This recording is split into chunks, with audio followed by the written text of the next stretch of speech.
Hi there, I'm Scott Keeter. I'm with the Pew Research Center in Washington, and today I have the great privilege of interviewing my good friend Cliff Zukin. Cliff has been a professor of public policy at Rutgers University for a long time, although he is transitioning into retirement as we speak. I think he just turned in his final grades in the last few days. Cliff is also a luminary in the survey research field, in polling, and in AAPOR.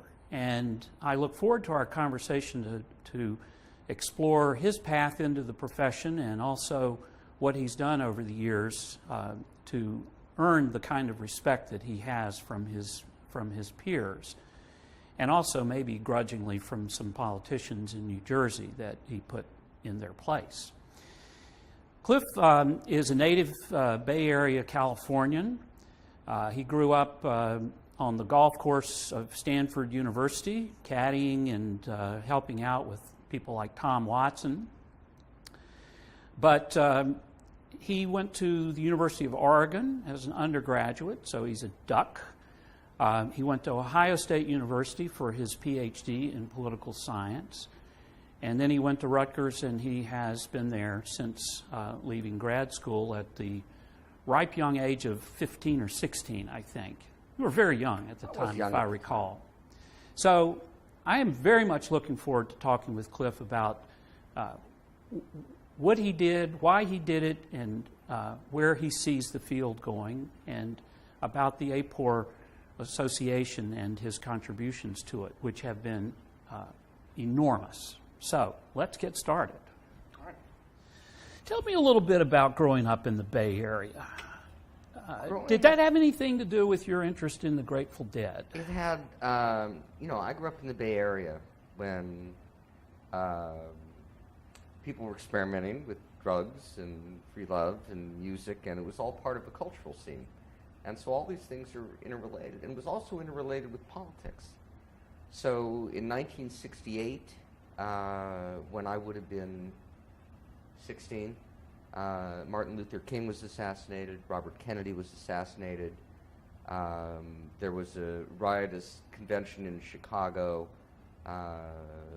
with Chicago police beating up demonstrators and hippies and yippies. And so, and the war in Vietnam was going on, and then being escalated by Nixon, and so it was very alive times politically, and music and the Grateful Dead were a large part of my life because the music was political and it was part of a whole culture, and that is the culture I grew up in.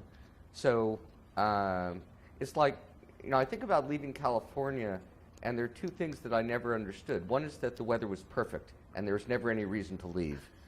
And the other is that we were well advanced in terms of politics from the rest of the country. And so when I went to Oregon, and then when I went to Ohio, especially Ohio, it was the most boring thing I'd ever seen. And so that I think helped me get done with graduate school, because I didn't want to stay in Ohio longer than I needed to. Did you know you wanted to study politics from the time that you entered your undergraduate days? I did from my undergraduate days, because of what was happening around. And it wasn't, I didn't make a distinction then, I think most people don't, between politics and political science. So for me it was about, awareness of government and equality. And I loved public opinion. I took a lot of courses in public opinion, so that was always a passion, But it wasn't to be an academic. It's just I then needed to do something after I finished undergraduate school, and the two options were graduate school in political science or law school. And I knew that you're supposed to hate law school, and also I didn't get a lot of money to go to law school. And Ohio State said, we'll give you money to come here. And so I thought, okay, if I don't like that, then I'll do that for a year and get a master's and learn, or 2 years, and but then, something extremely fortuitous happened. I got a graduate assistantship and they assigned me to the Ohio State University poll, where we did maybe 3 or 4 polls of faculty and students. And so that's what I did at Ohio State as a graduate assistant. I had a wonderful professor, C. Richard Hofstetter, and he ran Polymetrics Lab. And we had shirts that said Polymetrics with punch cards on them. And we a lot of 7 or 8 grad students, we wore little lab coats and we pissed off the faculty. And it was a wonderful time. But that's when I actually learned surveys. And then at the end of 4 years, they said, well, you have to go out on the job market. And I thought, okay. And I'd always thought I was going to be paroled back to California. You know, I moved to Oregon, moved to Ohio. I always wanted to get back to the West Coast. And there was this great job at Rutgers, at Eagleton, which is an institute of politics, not a political science department. And they wanted someone who would run a statewide poll. And I said, I don't want to go to New Jersey. And they said, Mr. Zukin, let me explain something to you. There are other graduate students here on the market, too. If you do not go on this interview, we will never work for you. You know, because you don't get to turn down jobs. Wow. Academics. So Hardball. Well, yeah, and I mean, I saw their point at the end, but so I went to New Brunswick, and I was in a coat and tie that my parents had got me in the summer of California just for such interviews.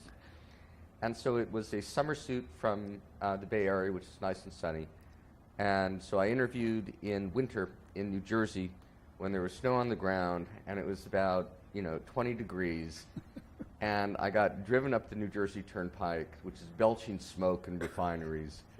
And I'm looking out, feeling completely disembodied. Who is this person? I'm usually dressed like this, and I did that in college and so forth too. I said, this is a practice interview. No way am I taking this job. And I got a tour of downtown New Brunswick from a guy named Len Champney. And downtown New Brunswick was a hovel.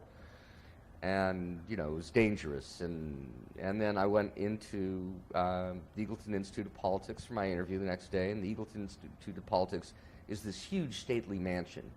And I'm saying, I don't fit here. This is just ridiculous. And then a guy comes down, and I can't repeat what he said. But there's a guy in a Hawaiian print shirt at the top of the stairs, and he goes, "Holy F." And I turned to the guy I was with, and I said, "Who is that?" He said, "Well, that's Alan Rosenthal. He's the director." And I thought, maybe I could work here. And so I took the job. And so then I had to run a statewide public opinion poll. Let me just say I'm very happy you didn't go to law school. I think that there are enormous paths in the survey world that would have been different if you'd gone to law school. I wouldn't be sitting here interviewing you because I would have never had the opportunity to work with you and to be introduced to the people that you knew. But that's true for a lot of other people who can say the same thing. Yeah, but it just lets you know how accidental careers can be. I want to talk about your experience at Eagleton with the poll, but tell me a little more about Alan Rosenthal, because he was a very influential guy in your life and in mine as well, but I didn't know him anywhere near as well as you did. So it's hard to convey how unusual he was, but if anybody can do it, you can do it. Well, Alan was a life force. Alan was bigger than life, and when I talked about him at the memorial, I had a string of adjectives. He was selfish, he was brilliant, he was caustic, he was, he was the most original thinker I'd ever seen in my life. He would challenge any orthodoxy, but he was brilliant. I mean, so if you made a better argument, he gave in. It's not like he would browbeat you or anything like that, but Alan was the country's foremost authority on state legislators. And Alan would go what he called poking and soaking into these legislators, and he would start. He always had 4x6 cards and a black Flair pen. That's how he did everything. And he would just write down observations, and he would get back from doing field trips to the, Maryland legislature and the Arkansas legislature and the Florida legislature, and he'd start shuffling these cards, and he'd shuffle them and shuffle them and shuffle them, and put rubber bands around them, and those ended up being book chapters. In other words, he did not know the structure of it when he went on the research. It was through such a good, what we think of as a great empirical process of making observations and then connecting with logic and putting it together. And so he's one of the most creative guys I ever knew. And then he let me run the poll, like when I was 27. He let Carl Van Horn, a colleague of mine, run the state. He wasn't afraid of good people. He wasn't, and I know when a lot of times when we're doing election polling, he did a lot of interference for me. He never let me see some of the stuff that he was getting in, which when I was, in my late 20s could have been really, and untenured, could have been unwelcome. So he was a great influence in my life. And then we went through the years. He just died a couple of years ago, to be, from junior to colleagues to very close friends the last part of our his life. I want to talk about those polls that attracted such interest, shall we say, from the powerful in New Jersey in a minute. But just one more thing about Alan. I just want to emphasize for the audience, and if you want to comment, that you're working for a guy who's a qualitative researcher, basically, who had a very healthy respect for numbers and for the work that you did. And those are two different things. Those are two different things. But the fact is, I think there is a tendency in our field of public opinion to not respect the qualitative side of things as much as we should. We often pay lip service to focus groups to help us understand how to write a question, but the kind of field work that he did and the kind of inferences that he drew, he was truly brilliant. And seeing what he did and how successful he was certainly made me much more respectful of the variety of methodological approaches that are out there, especially if they're in the hands of people like him or Dick Finno or someone like exactly. that. They were observers. And again, he called it poke and soak. Poke around and soak it in and come back with observations. But the other thing with Alan is that he was so disciplined in what he made of the observations that observations are one thing, but observations have to be connected by logic, to make an argument. And Alan was always making arguments. He was making arguments about representative democracy or legislative life and how it worked. And he was passionate about institutions. And I definitely learned that from him. Because, you come out on the behavioral side of public opinion, and, he sometimes thought polls were crap. He certainly was completely disdainful of media because they attacked politicians, and he was an apologist for politicians. He thought they had very difficult jobs. Well, let's say he respected the legislative process. So. Yes, he loved the legislative process. He did. You had the privilege of polling in some of the closest elections that I have ever seen in New Jersey, and found yourself on the receiving end of barbs and I don't know if death threats were included, but certainly career threats from people that didn't like what you were telling. Would you tell us about one or two of those situations? Well, we got into 3 elections sort of really quickly that we came out with findings that people didn't expect. And since we're the only poll around, and, before polls, the media are the great mentioners and the candidates and the collective wisdom. And so the first poll we were there, in 1977, Janice Ballou was on that team. We had a guy running for re-election, Brendan Byrne, who had got an income tax through the state, and his popularity was like at 17%, which is still, even though we have Chris Christie now, it's still the lowest ever recorded. And then this Republican came out with a horrible tax plan, and we found burn ahead, and the journalists at the press conference where we released it said they've set polling back 15 years. And so it turned out okay. It turned out as we had sort of suggested. And then the next one, though, was Kane versus Florio. And this is actually a very funny story about that brings Warren Matofsky into play. So, and at this point, I'm 4 years into a 10-year cycle, and I'm running the poll. And in New Jersey, politics is blood sport. It's just, they're old county machines, they're polls, and the governor is the only elected position in the state of New Jersey. It's powerful. It has all the patronage and all the money. And Jim Florio was running against Tom Kane, and we had Florio up by 6 points. And then I tried a methodological innovation at the time where we called back people, who were either soft for Kane or soft for Florio or were undecided, and we reconstituted the electorate. So we said, okay, if 16% were soft Florio voters and now they're distributed this way, what would it look like? And since it was a panel, we were really sure of individual change, the direction of the individual change, but we weren't sure about how much it had moved. And so we said the election was too close to call. And I remember going on New Jersey Nightly News, and they're saying who's going to win, and I said too close to call. And of course, both candidates blasted the poll. Florio blasted the poll. Kane said if I had a poll in the state I could believe in, I would tell you what I thought, And then Warren Matofsky at CBS was doing an exit poll in New Jersey, because a lot of times they use New Jersey, which is one after the presidential years, to test exit polls, and to get ready for the next cycle around. And so they called the race for Florio at 8 o'clock. And I was getting ready to go to Eagleton to have a party with all our interviewers. We had about 100 interviewers at that time. We did our own interviewing. And I thought, I'm dead. We had it right at Florio at 6. We did this really stupid thing. I called it even.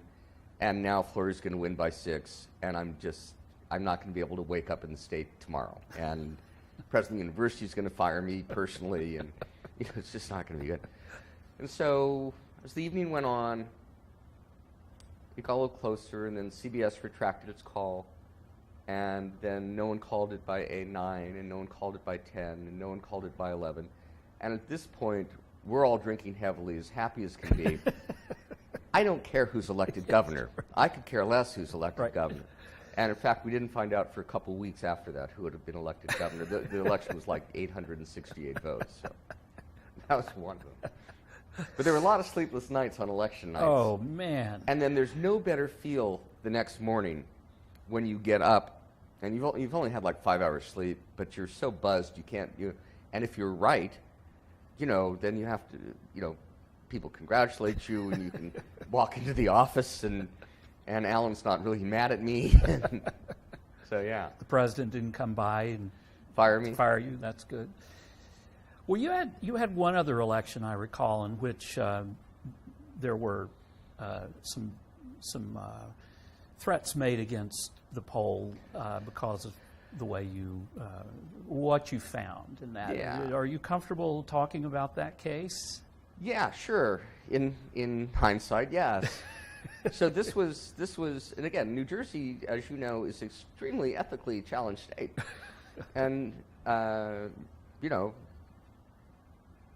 we have one guy, Bob Torricelli, who was a senator, and Torricelli had taken gifts and watches and suits, and first said he didn't, then said yes I did, but it's not this and that, and so he was really dropping like a stone, and he was running against no one. He was running against a guy named Doug Forrester, who was a sacrificial Republican candidate, and no one had ever heard of him, and so but we found that even though no one had heard of him, people preferred him because we released it. 37% have an opinion of him, but he's ahead of Torricelli. And the Torricelli people went nuts. And so they got on the phone with me. That was their campaign pollster, Joel Benenson, who's become known as Obama's pollster, and the campaign manager. And I'm on the phone with the political editor of the Star-Ledger, and they're trying to get the poll suppressed. And they're saying, if you run this, it's going to cost us $1 million. Like in fundraising, you can't do this. And we argued that, no, what we found was real. And then it got heated, because they thought there was a lot at stake. And I had to defend the poll, and I thought it was right. But I mean, when you come out with your numbers, once you do all your checks, if you can't release numbers that aren't yours. You can't modify numbers. Well, you can a little, but you can't really say something that isn't so, and you can't be bullied, in this environment. So we stuck to the guns. We released the poll, and next day, Torricelli withdrew. So he knew you were right. Either he knew we were right, or they went into the field that night and found out that we were right. But I don't know. Which he wouldn't have dropped out on the basis of your poll. No, he needed to find it out for himself. But no, but I mean, it had gotten nasty. I mean, I remember one time in 1988 when this is the Dukakis race against Bush, and we would send the releases down to Trenton. We were going to distribute them on press row, but we would call the candidates and say this is coming, so they can get their reactions together. And I remember talking to this guy, Doug Sosnick, who was then later involved in the Clinton administration, but he was doing New Jersey for Dukakis. And I called him up and I said, well, it's gone, because you're going to lose New Jersey, and Democrats can't win if they lose New Jersey. And he said, don't worry about it. I said, we know that. And he said, and we chatted for like half an hour. What are you going to do after the election? What are you going to do? Are you sorry? No. So the poll gets released in Trenton, and half an hour later, I hear on the radio this guy saying, if you're going to do a crummy poll with flawed methodology, you shouldn't release it the day before the election. And I just, there came to be increasingly less honor among the thieves. It became a rougher profession. These stories are just entertaining in their own right, but I think they tell us a larger truth about how difficult it is to do polling in elections, and how important it is to have integrity and to stick by your guns, to have a rigorous methodology and to pursue it and to defend it. And the field has evolved. I don't know if you have observations about political polling these days that, from your perspective as a person who's not in that game anymore, but who lived through quite a tumultuous period. I think my largest observation is that it's really too bad that the political polls define quality. We always thought that we had to release something to give journalists a check on it. It's not because we wanted to do it or call the election, but they're going to write what your last poll was, and so if the poll was 4 weeks, so we decided we needed to do it. Well, election polling, as you know and is written about, it's very hard to do, because you don't know who's going to vote. You don't have any of the normal things that you have. Usually, if you do a general population sample, you can weight to it, and you know what those benchmarks are.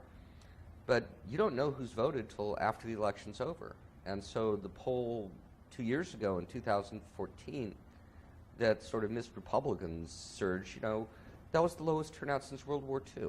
So how do you guess? So I think it's very hard to do well. I think it's gotten harder to do well. My friend Scott Keeter tells me it's gotten harder to do well because it's harder to tell who's really going to vote, and that's gotten harder as turnouts decline too, and as response rates have gotten down. When we first did it, we would get an 80% response rate. There weren't a lot of adjustments we needed to make. So I think it's more art than science now, and I think it's hard to do well. And I just worry that, I wrote a piece that said election polling, is in precarious shape going into this last election. And a lot of people read that as polling is in precarious shape, which is not what I said at all. I think polling is actually in very good shape. But election polling, where you're trying to determine whether it's 51 or 49, in any other polling you can say about 50 and you're fine. But apparently in elections it matters if you're on the 51 or the 49 side. So I think it's hard to do well. I'm sad that we still have to try and do that well to be a check. But I do think polling in 2016 has been pretty good so far. I'll just say that I think that you and Andy Kohut are the two greatest political pollsters of my time, certainly that I knew. There are a lot of others, but well, that's very kind. it's the degree of difficulty that you faced in what you were doing was extremely high, and it's important, for people to understand that. So, thanks for telling us those stories about that. Let me turn to a sort of broader question about your contributions to the field and how you see it. I'll tell you one of those contributions, which is the vast army of people in the profession that you mentored, including me. But I'd like for you to talk about that.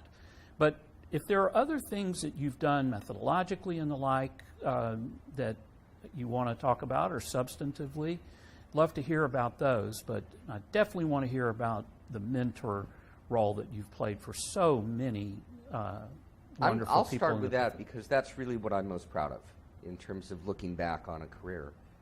And we had the Star Ledger Eagleton Poll and the Eagleton Poll and good graduate students in a master's program. And so it's great training, because survey research is something that you really learn by doing it more than most things. And so, I have a list in my office, and that list goes, I'll forget some of it, but it goes the Washington Post, New York Times, ABC, NBC, CBS, Aptus RBI, Mathematica, Westat, Rand, Pew Research Center, half State a dozen Department. or so, to the Pew Research Center, State Department, a couple of governmental agencies, OMB.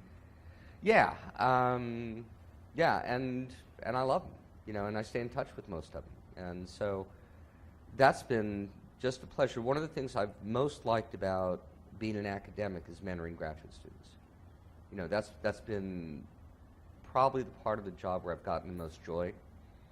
And to be able to make and you talked about it too, working with good young people, but to see them getting going and having stable jobs and families and careers and where they say, well, I got this here, is really rewarding.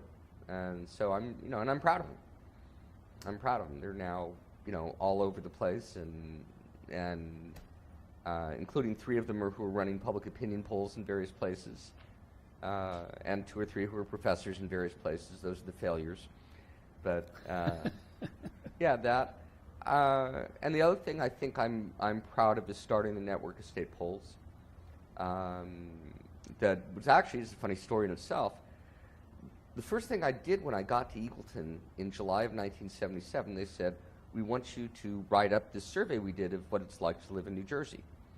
And it's called New Jersey Images. And so I lived in the state for about 3 weeks. And so I wrote it up, and one of the questions was, how would you rate New Jersey as a place to live? Excellent, good, only, fair, or poor. And we had something like 70%, I'll just say 75%, who said it was an excellent or good place to live. This so caught the New York Times as a man-bite-dog story. They put it on the front page. People actually like living in New Jersey. Who would guess? And so, but then we hooked up with 5 other pollsters, Florida, Ohio, New Hampshire, Kentucky. And we agreed to all ask the same questions in all these states. So the 75% who thought New Jersey was an excellent or good place to live was, in fact, completely at the bottom. And in fact, the average was 93% of people in their own states who thought it was an excellent or good place to live. So that made me more sensitive to relative knowledge of questions.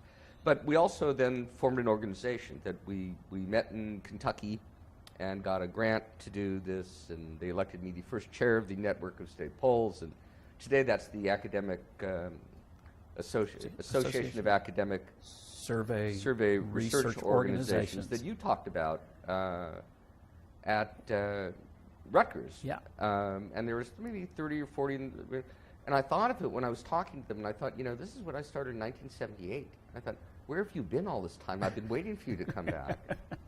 But so the state poll stuff was something I'm proud of too, in terms of getting that going. It was a different environment back then, and state polls were just starting. We were one of the really first ones. The first ones were, in Des Moines, Des Moines Register, and then California, which was the granddaddy, the field poll, California poll, and then we came along, and then a lot of people came after us that we helped try and get started in it. I spent a few years directing a state poll in Virginia, and the National Network of State Polls was extremely important to me to be able to understand, the challenges and some of the solutions. And so and to steal questions. Thank you. Yes. Yeah, ours is the only industry where stealing is encouraged. It's a very good profession. And you're also a well-regarded author. You and I together published a couple of books, one on the presidential nominating process and one on civic engagement. And you've written other things as well, articles and book chapters and the like. Anything you want to highlight in that? Just that you were very difficult to work with. Yes. It's a shock that we're still sitting here talking to one another after writing. Well, as I'm fond of saying, Scott, you write inductively. You it's a point here, it's a point here, it's a point here, and then you say, therefore, this is what it means. And I write deductively, which is, here's the point, now here's the evidence. And so there were some moments of style, but no, I would say that everything I wrote with you was much better because of you. Because you pushed me to defend every assertion. And you would say, well, that could be, but have you checked out this? Would you go, why don't you know how we could find this out? You could go run this. And, and a week later I'd run it, and most of the times I think I was right. And I would say, well, thanks, I'm absolutely sure of it now. But no, I think, I love those two books. But most of my work was really applied research. I ran a survey center for years and years and years on soft money, and it doesn't really allow you to do a lot of academic writing because you're always getting the next contract. And, even though there's a lot of interesting stuff in this poll, you've got to get on to the next one. One of the greatest contributions that you've made kind of recently in your career was to do a panel survey of people affected by the Great Recession in 2008 and wrote a series of reports on how devastating it really was in the lives of real people who went to work one day and suddenly found that they didn't have a job, even though they had had middle-class professional positions and no anxieties about being laid off, and they suddenly found themselves out on the street with no income but lots of expenses. I don't know if you want to say a word or two about that, but that was heavily covered by the New York Times and really, I think, helped leaders understand the magnitude of the calamity that hit the country in 2008. Yeah, what we wanted to do is to put a face on it. I mean, for people who are looking this now after jobs are back, the country lost 8 million jobs in a very, very short period of time. And one of the things we did we did a survey of people who had lost jobs in the recession, and then we followed them through 4 other waves as the recession continued and saw the very slow pace of it, but we saw the destruction. Numbers moving about, have you moved in with your parents? Have you sold possessions? And it was the most depressing survey I've ever seen. We did try to put a human face on that, and one of the things I like best about that work is a nested set of questions. Did you lose a job? Did anybody in your household lose a job? Did a relative lose a job? Did a close friend lose a job? And we got to the point where we were making the argument that only 27% of the American public haven't been affected by the recession in some way. And we did then, at the end of that, a sort of, typology is too strong, but, we took a look in quadrants about whether they had lost a lot, a little, or nothing, and then whether the change was permanent or temporary. And so, we're able to talk about, the American public and how they came out of the recession. So yeah, that was a piece of work. It just exemplifies what survey research can do that other methods of documenting trouble can't. I mean, well, let's, in the time we have remaining, let's talk about AAPOR. you have been a leader in AAPOR as long as I've known you, and you have served as the president. You have served as the secretary-treasurer twice, I believe, stepping in to rescue the association when the incumbent had to step out of it, and in numerous other roles, particularly in the in helping to shape the strategic direction of the association. Tell me about your AAPOR career and how you think about it, and then we'll talk a little bit about your presidency too. Well, first, I've gotten back so much more from AAPOR that I put in that I'm still on the deficit side of the ledger on that. This has been a sense of community, home, encouragement, growth,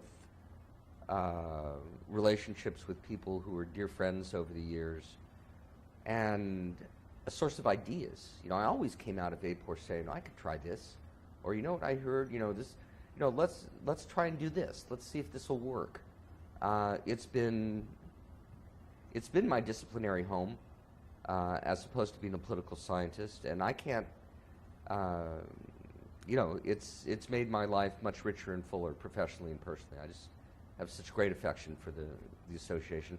And for some of the reasons you said, there's a culture of sharing here that you don't even get among academics working on the same thing. And people here are competitors, and they're sharing things. I mean, that is so unusual. And the commercial and the academic and the nonprofit and the government all coming together, I hope people understand how unique this culture is. I know we do, and so we try and keep it alive. But it's been, I can't imagine life without AAPOR. It's been great for me. What we realized shortly before my president, because Nancy Belden and I were president in consecutive years, and we sort of merged our agenda, was that we were spending too much time on very small council business. Meeting planning, stuff like that we had not taken a look for it. So we put together what we called a long-term planning committee. It was a strategic planning committee. And it had 4 or 5 of the council members, because we had to get things through, recommendations through the council, and I was always conscious of being good politicians.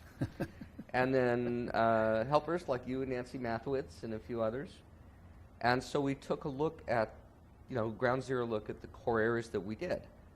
Education, conference, how do we do these better? And so, it was out of that the idea for short courses came, that you and Nancy Mathewitz worked on, that we would do web-based courses, and we would have an education presence that was we went to see what are the important functions of AAPOR, and we decided that education and continuous education is really important. We can't just do this once at a conference once a year. We've got to do better than that. And we took a look at how we did conference and planning and some financial stuff. And so, that's continued. So every 3 or 4 years now, AAPOR does sort of planning. Michael Link had AAPOR 2025. And so it really has freed the council, I think, to take on more weighty issues than just the ministerial issues and the daily logistics of running it.